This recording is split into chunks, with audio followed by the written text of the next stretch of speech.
Drama serial Jannisar के and बहुत ज़्यादा खुशहाल होने वाला है। यह तो आप सभी जानते हैं कि यह ड्रामा बहुत जल्द ख़त्म होने वाला है। तो वीडियो शुरू करने से पहले आप सभी से मेरी एक गुजारिश है कि वीडियो को लाइक करें और अगर आपने अब तक हमारा चैनल सब्सक्राइब नहीं किया है तो जल्दी से जल्दी सब्सक्राइब कर दें। अब कहानी में कसमाला की चालें खुद उसी पर भारी पड़ने वाली है। कसमाला के बुरे दिन अब शुरू हो चुके हैं।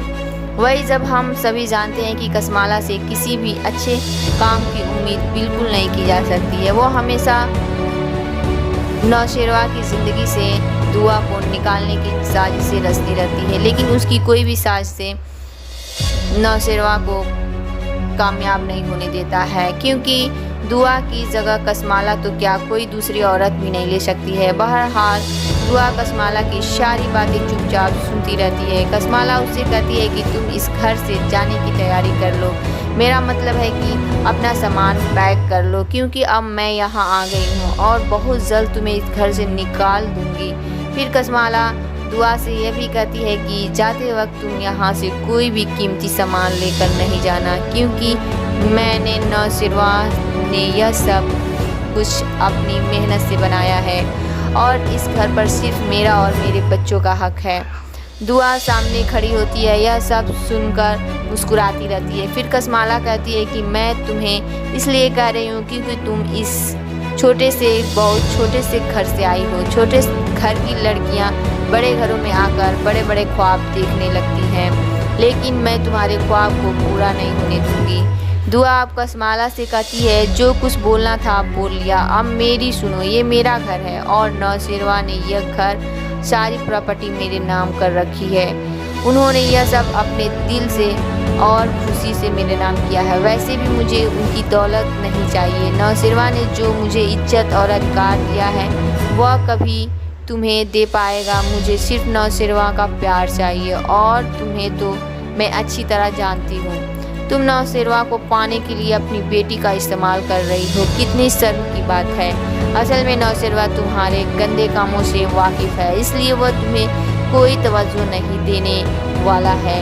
वो तुम्हें देखना भी पसंद नहीं करता और तुम्हें जो करना है मेरे खिलाफ वो कर लो, मुझे इसकी कोई परवाह नहीं है। और तुम मेरे रिश्ते की भी कोई फिक्र मत करो, अपने रिश्ते को बचाओ अगर बचा सकती हो तो। दर्शकों, दूसरी तरफ सरफराज अब अपने किए पर बहुत शर्मिंदा है और वो अपने गुनाहों का माफ़ी फिजा से मांगना चाहता है, क्योंकि अब उसे एहसास हो गया है कि वह गलत रास्ते पर। दूसरी ओर दुआ कसमाला को बहुत जल्द नाकाब करने वाली है। वो सरफराज से मिलने वाली है और बिना किसी लालच के उसे कसमाला की सच्चाई नौशेरवा के सामने लाने को कहेगी। सरफराज दुआ की बात तो मान लेता है, लेकिन बदले में क्या मांगता है। वो कहता है कि मैं तुम्हारा काम तो कर दूंगा, पर बदले में मुझे फिजा से माफ़ी चाहिए, क्योंकि मैं उसका गुनहगार हूँ।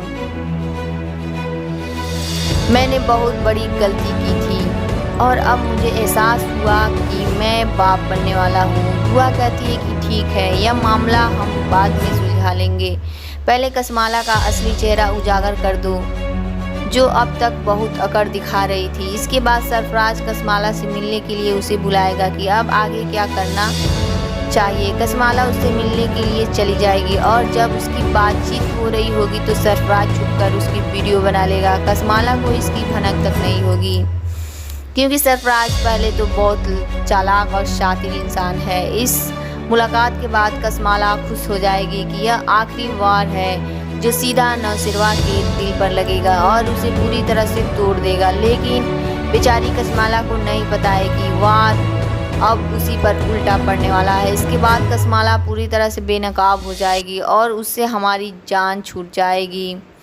हमें दुआ और नौशेरवा के बीच कोई और औरत नहीं चाहिए। हमें सिर्फ इन दोनों का प्यार देखना है, इन दोनों का इश्क देखना है, जो बहुत जल्द हमें देखने को मिलेगा। अब दुआ के प्लान के मुताबिक सरफराज ने बहुत अच्छा काम किया। सरफराज सारी वीडियो लेकर दुआ को दे देता है और दुआ इसे देखकर बहुत खुश हो जाती है। दुआ अब सोचती है कि नौशेरवा के साथ आराम से ये सारी बातें करेगी, लेकिन अब कसमाला का यह ड्रामा ज़्यादा दिनों तक नहीं चलने वाला है।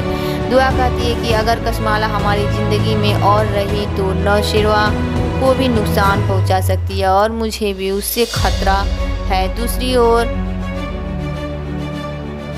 जो कि खज़र जो कि दुआ को नेक इंसान है, वह फ़िज़ा को कहने पर संभल से अपना व्यवहार ठीक कर लेगा, क्योंकि वह दिल से फ़िज़ा की इज़्ज़त करता है। लेकिन सुम्बुल जो कि ज़िद्दी है, अब भी फ़िज़ा का शक